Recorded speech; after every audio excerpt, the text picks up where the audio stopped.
Bueno, todos los años, más o menos a esta época, comienzan ya a esgrimirse cuáles serán los debates y las discusiones en torno a el tema salarial, sobre todo en el ámbito de los estatales de la provincia de Buenos Aires. Exactamente, porque por estas horas participamos de una suerte de recrudecimiento en el reclamo salarial de un sector de los trabajadores públicos, más precisamente el que representa a los trabajadores docentes, pero es una discusión latente siempre.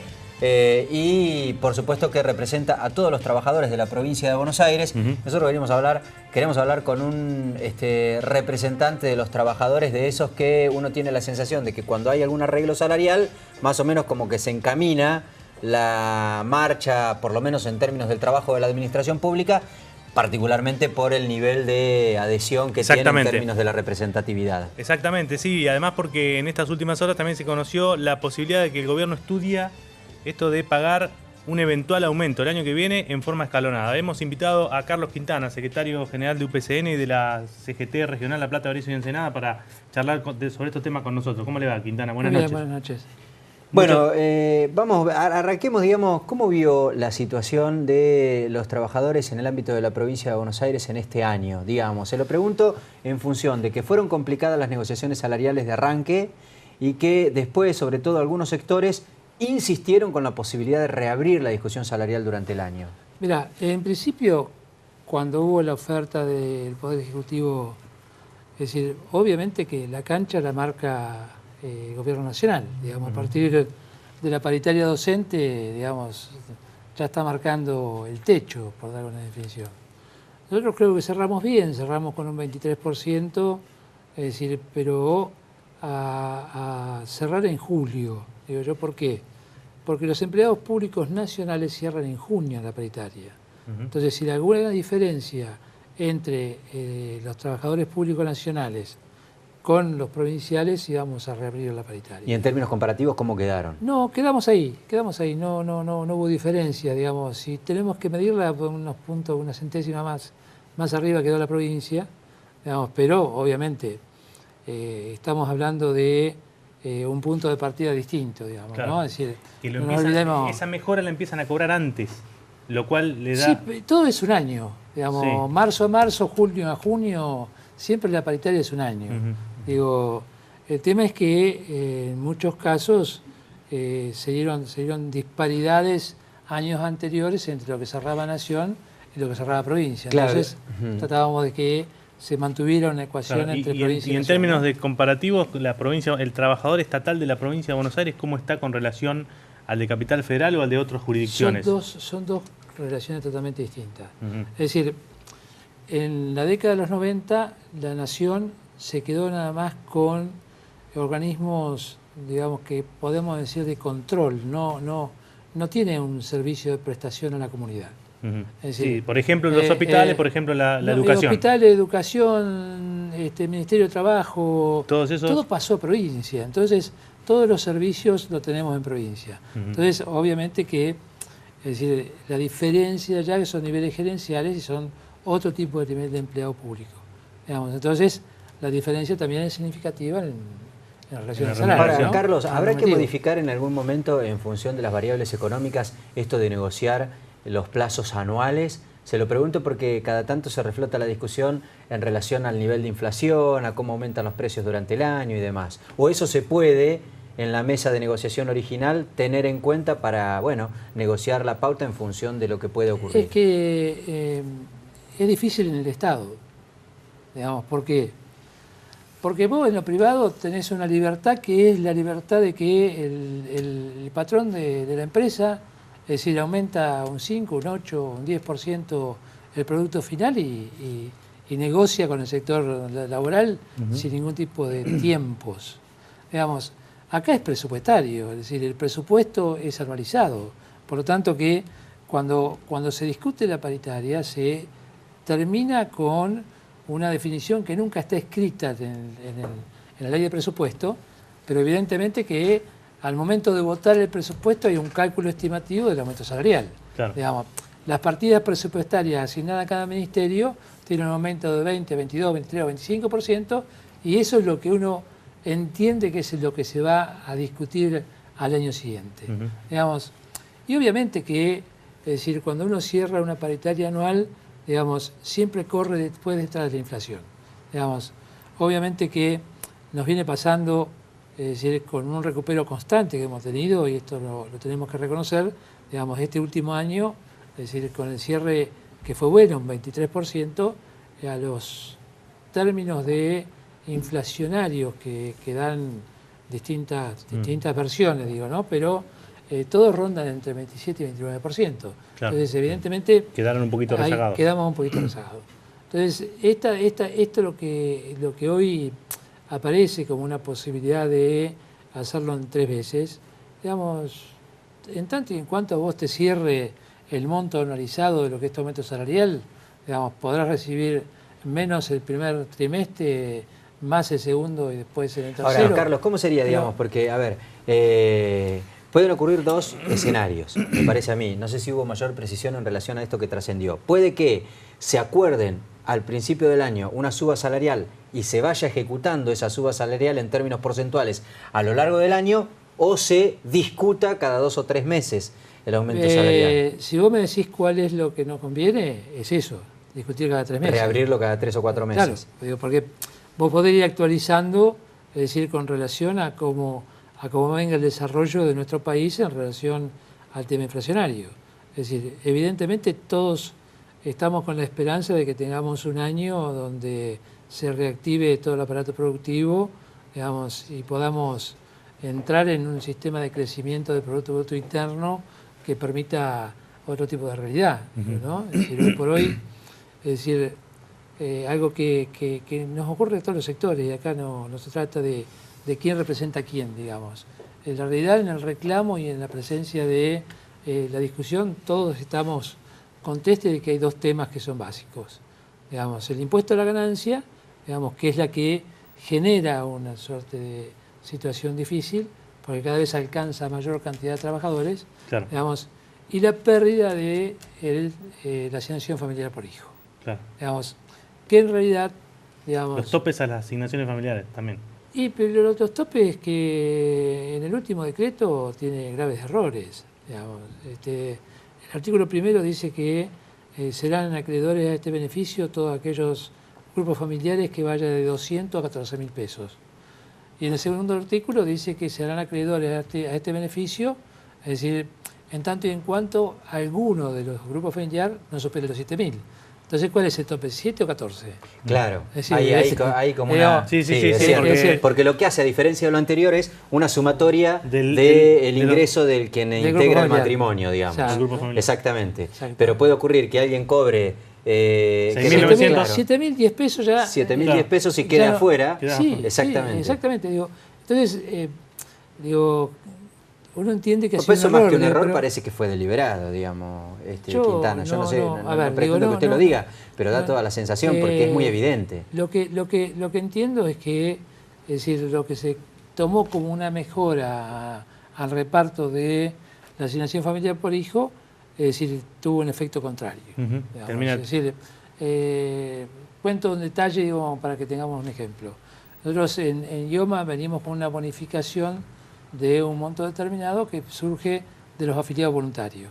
Es decir, lo blanqueamos, es decir, hacemos el aporte de previsión para que la gente cuando se jubile se lo lleve, digamos, y muchos perdieron el salario familiar. Entonces, en vez de beneficiarlo en el pase a blanquear esa suma, digamos, le hicimos perder plata por otro lado. Claro. Digamos, no intencionalmente, por supuesto, porque todos habíamos entendido de alguna manera que los anuncios habían sido que era para expandir mucho más la cantidad de beneficiarios. Claro. Y en este caso redujo la cantidad de beneficiarios. Quintana, y si a usted el gobernador Scioli les plantea esto de que el año que viene se va a hacer escalonado con el mecanismo que alguna vez se hizo, es decir, acordar en marzo los aumentos para marzo, junio y noviembre, por ejemplo, ¿ustedes, el UPCN, aceptarían si cierra el número? Todo hay que esperar la propuesta, digamos, porque en definitiva hay distintas formas. Porque si vos me decís, vamos a hacer un 20% anualizado, digamos. ¿Dividido en 3? Dividido 3, digamos, yo te digo, el 20% anualizado dividido 3 no te da 20, te da mucho menos. Digamos, si vos me decís, vamos a hacerlo del 20% o vamos a llegar al 20%, digamos, arrancando con un porcentaje. Sobre ese porcentaje, la segunda vez va a ir sobre el porcentaje de lo que tenemos asignado, digamos, ya empieza a tener otro color y podemos llegar, digamos, en un monto serio. Claro, porque en todo caso ahí lo que hace el Estado es acordar un aumento que lo va prorrateando, pero lo paga tal como se acordó a lo largo de todo el año. Digamos. El tema es que... Y es acumulativo, no es que... Claro, si es acumulativo, digamos, vos tenés la garantía de que al final del año, es decir, el ingreso del trabajador, es decir, está con un aumento del porcentaje que se decida, claro, o que se discute. O sea que no se cerrarían ustedes a esa posibilidad, digamos, de plano. No, de plano no se puede cerrar, digamos, ninguna. A ver, cuando existen las convenciones colectivas de trabajo son para discutirlas, digo, no es para anticipar metodologías o, es decir, o formas.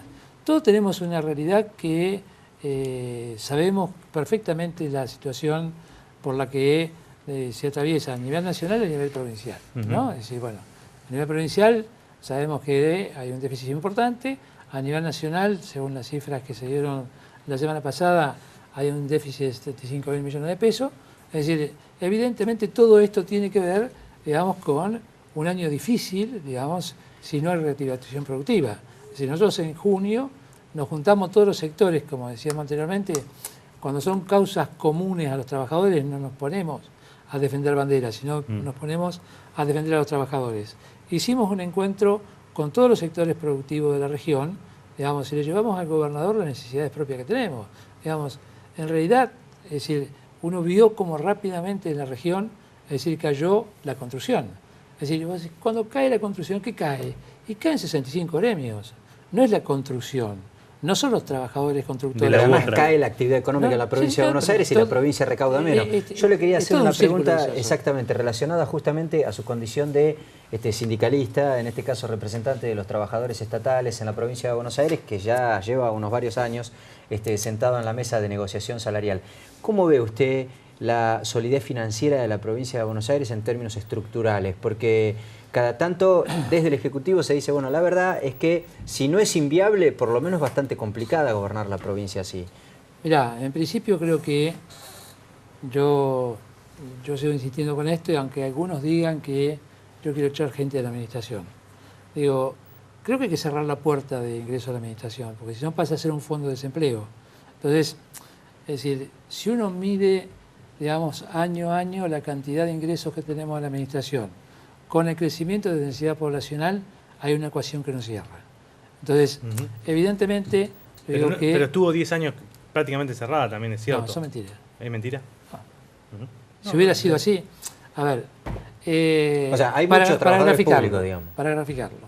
Digamos, cuando se fue Antonio Cafiero, éramos 58.000 agentes de la Administración Central. Cuando se fue Duhalde son 102.000 y hoy tenemos 140.000. Es decir, en la Administración Central. Sí. Es decir, sin docentes y sin policía. Sin policía, sí, claro. sin Poder Judicial, sin varios de los restos de regímenes que tenemos en la Administración. Bueno, es lo que está pasando, Quintana. El 90% de los presupuestos de las áreas son básicamente para pagar sueldos. Pero evidentemente que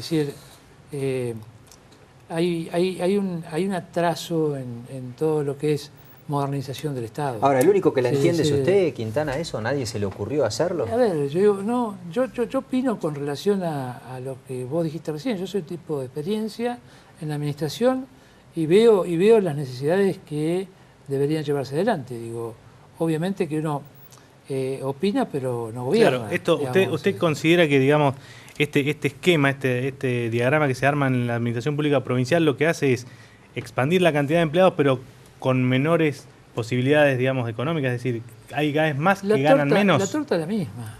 Digamos, si vos tomás los presupuestos, es decir, han ido creciendo en base al crecimiento natural de la inflación o del PBI. Sí, del PBI y de la inflación. Es decir, obviamente que tuvimos un largo verano muy lindo, digamos, 2003-2009, digamos, que fue un crecimiento sostenido. Digamos, después de 2009 empezamos en un retroceso y este año creo que vamos a cerrar con 2 puntos y medio de crecimiento de PBI, que alcanza apenas a cubrir, digamos, el gasto natural. Digo, bueno, ya vemos lo que pasó, digamos. La provincia no pudo pagar el medio aguinaldo a mitad de año porque no llegaban fondos extras de la Nación, y no porque Nación no mandara, porque digamos la coparticipación es automática, sino porque suelen venir partidas que ya están casi como instaladas, digamos, porque son necesarias. Si uno tiene que analizar la provincia de Buenos Aires, la provincia de Buenos Aires viene con un mal que nace en 1983, 1984, cuando el gobernador de la provincia le cede a la Nación 8 puntos de coparticipación. Es decir, que es una locura, pero bueno, se hizo en ese momento. Es decir, luego cuando llega Menem y Duhalde a la provincia, hay un acuerdo para una reparación histórica con el Fondo del Conurbano. Sí, el que eran famoso 10% de ganancias. Eran 670 millones de dólares año. Digamos, si uno toma esa cifra, estamos hablando prácticamente de 2 millones de pesos, de 2 millones de dólares por día para obras. Es decir, pero una vez que empieza el gobierno de la Rúa, y pues, también ahí tenemos que hacer un parate, porque muchas veces pasamos de Menem a Kirchner, ¿no? Parece que en ese lapso no hubo nada. Digamos, pero en ese lapso tampoco se actualizó el Fondo del Conurbano. El famoso techo, ese piso que lo congelaron. Lo congelaron. Entonces, actualmente sigue congelado. En 600, sí. Entonces, obviamente, a valores actualizados, es decir, estamos hablando de que estaríamos por encima de los 4.000 o 7.000. Casi 7.000 millones. Entonces, a ver, eso bajaría mucho el déficit. Digo, pero tampoco hay coparticipación sobre el impuesto al cheque, tampoco hay coparticipación sobre cada una de las medidas nacionales que se han tomado, que han sido siempre de emergencia, digamos, después quedaron en la historia, ¿no? Arrancamos con el IVA y después seguimos con el resto de las legislaciones que se fueron dando. Quintana, hablando ya que usted puso el gobierno nacional, usted integra la CGT Balcarce, que se la llama así, se la denomina CGT Balcarce, porque está en la sede de Balcarce, ahí está la UOM, ¿no? Sí. No es Balcarce 50. No. Es Balcarce por el lugar Balcarce de la UOM. Sí. Somos oficial, la CGT oficial, no oficialista. Bueno, sirve la aclaración. ¿Hay alguna, digamos, por lo que veíamos recién, los reclamos son más o menos parecidos, los que hacen ustedes, los que hacen Moyano, los que hace la CTA? Digo, ¿hay alguna posibilidad de que se vuelvan a encontrar en un mismo camino estos dos dirigentes? Yo creo que las diferencias son de la metodología, digamos, y hay que entender que hay quienes juegan en este partido, digamos, a lo que hicieron en Europa y lo que hicieron en Estados Unidos. Es decir, romper la unidad del movimiento obrero porque juega más a la patronal que a lo de los trabajadores. Digamos, si uno mide el índice de sindicalización de los países europeos, se da cuenta por qué Europa está en las condiciones que está, digamos, no solamente por el hecho de la CGT unificada, digamos. Es decir, no hay sindicalización. Y la sindicalización que hay, es decir, cada una se identifica con un partido político. Digamos, la CGT socialista, la CGT comunista, la CGT liberal. Digo, no tiene sentido todo esto. Digo, y ha destruido mucho el sistema solidario. Entonces, cuando muchos hablan de la democracia sindical, es decir, plantean la democracia sindical como una liberación del sindicalismo. El sindicalismo históricamente nos han votado los afiliados. Vamos, acá ninguno viene de la caja con huevos, sino que, es decir, cada uno de nosotros, cada 4 años nos presentamos, armamos una lista y vamos a la cancha. Digamos, es decir, el tema es que, con esto de la libertad sindical, son los que generan la atomización del movimiento obrero y que en definitiva terminan favoreciendo a los sectores capitalistas. Es decir, si vos mirás Estados Unidos, es decir, Estados Unidos tiene discusión por empresa. Digamos, obviamente que esto genera una disparidad infernal entre salarios de trabajadores en la misma rama, en la misma producción. Digamos, y hasta tal punto que han roto el sistema solidario de seguridad social. Por lo tanto, cuando uno entra a ver lo que hicieron, digamos, en Estados Unidos hay 40 millones de trabajadores que no acceden al sistema de salud. Sí, es cierto. Digamos, entonces, digamos, estas son quizás charlas un poco más largas, digamos, para esclarecerlo, pero digo, esto se ha hecho en nombre de la democracia sindical. Yo digo, acá, en realidad, yo entiendo de que todos tenemos que entender que nada se logra con paros y con movilizaciones, ni ni con bombo ni con gritos. Es decir, yo creo que debe primar el tema del diálogo, la concertación y algo que, es decir, muchos se olvidan que ocurrió en el mundo, digamos que es el pacto social. Digamos, cuando España, después del franquismo, tuvo la necesidad de salir de la crisis que estaba, lo hizo a través del pacto de la Moncloa.